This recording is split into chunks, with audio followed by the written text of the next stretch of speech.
안녕하세요. 저는 해냄 한국사교과서의 현대사본을 집필한 충남 온양중학교의 교사 김종민입니다. 저는 5.18 민주화운동부터 현재까지를 집필하였습니다. 그럼 지금부터 주제 13에서 주제 18까지의 수업 나눔을 시작하겠습니다. 주제 13은 시민의 힘으로 민주주의를 쟁취하다입니다.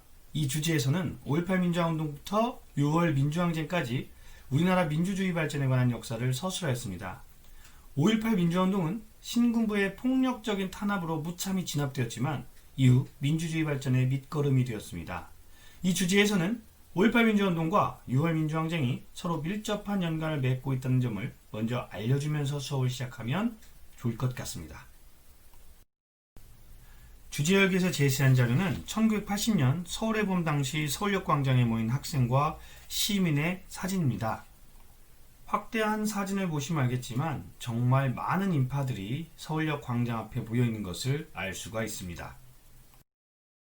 12.6 사태 이후 시민들의 민주주의에 대한 기대감은 컸습니다.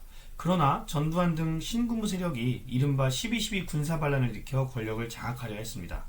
1980년 봄이 되자 학생과 시민들이 신군부 퇴진과 민주화를 요구하는 시위를 폈습니다. 그 절정이 5월 15일 서울역에 전개된 대규모 시위였습니다.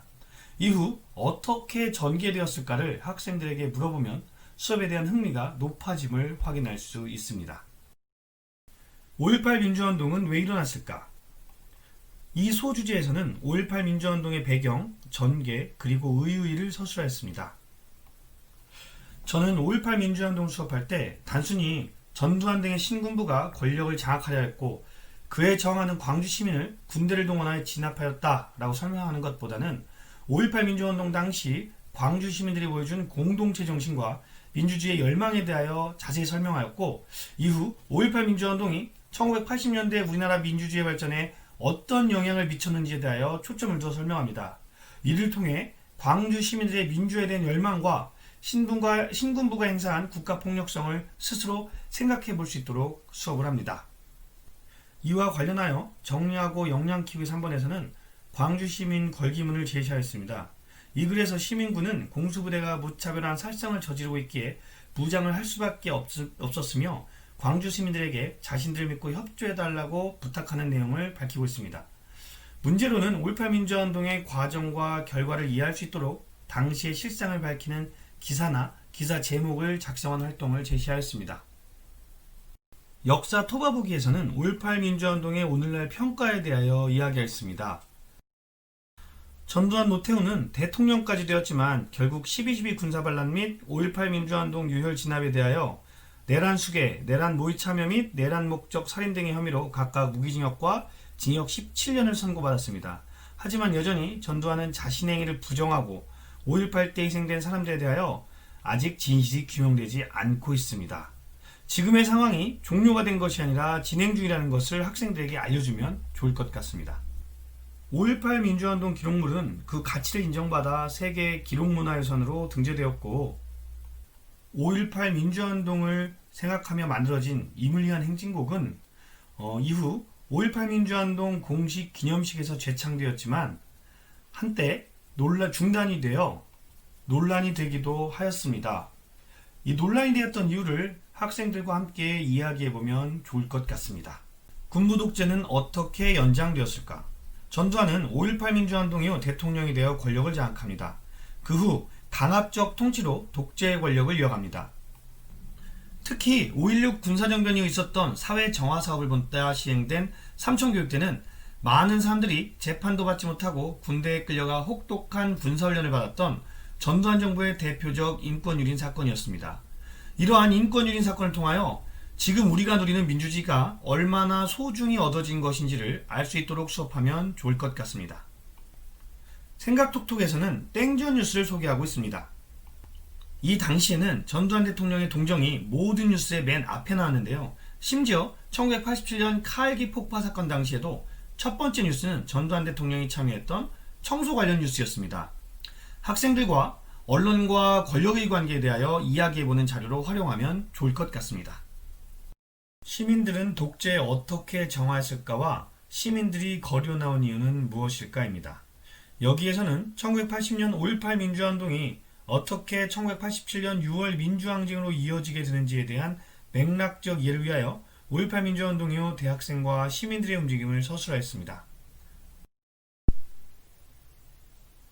전두환 정부의 강압적인 분위기 속에서도 대학생을 중심으로 5.18 민주화운동 진상규명과 책임자 처벌 요구가 이어졌습니다. 이어 시민들까지 가세하여 대통령 직선제로의 개헌을 요구하였습니다. 정부는 간첩단 사건, 금강산 댐 사건 등을 통해 사회적 긴장 분위기를 조성해 이를 억누르려 하였습니다. 1986년 부천서 성고문 사건, 1987년 박종철 고문치사 사건이 연이어 터졌습니다. 전두환 정부가 이를 축소 은폐하려 하자 대학생과 시민들은 정부를 비판하며 진상규명과 민주화, 직선제로의 헌법 개정을 요구하는 시위를 전개하였습니다. 하지만 정부는 이를 거부하고 4.13 호원 조치를 발표했습니다. 이에 시민단체, 종교계와 야당 등을 주축으로 민주헌법쟁취 국민운동본부가 만들어졌고 이를 중심으로 6월 민주항쟁을 전개하였습니다. 6월 민주항쟁이 시민의 민주주의에 대한 요구와 이를 거부하는 정부에 대한 저항에서 시작되어 하는 것에 유념하여 수업을 하시면 더욱 좋을 것 같습니다. 생각톡톡에서는 영화 1987의 자료를 제시하였습니다. 이 당시 경찰의 고문에 의해 사망한 박종철과 시위 도중 경찰이 쏜 최루탄에 맞아 사망한 이연열의 희생에 대하여 생각해보고 이들의 죽음이 6월 민주항쟁에 어떻게 연결되었는지를 살펴보는 것도 좋은 수업일 것 같습니다. 6월 민주항쟁의 원동력은 무엇일까?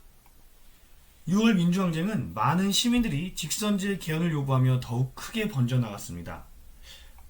여기에서 주목할 점은 넥타이 부대라 불리는 사무직 노동자들이 적극 참여했다는 것입니다.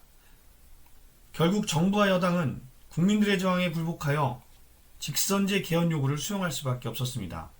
여당의 대통령 후보였던 노태우는 직선제 개헌을 수용한다는 6.29 선언을 발표할 수밖에 없었는데요.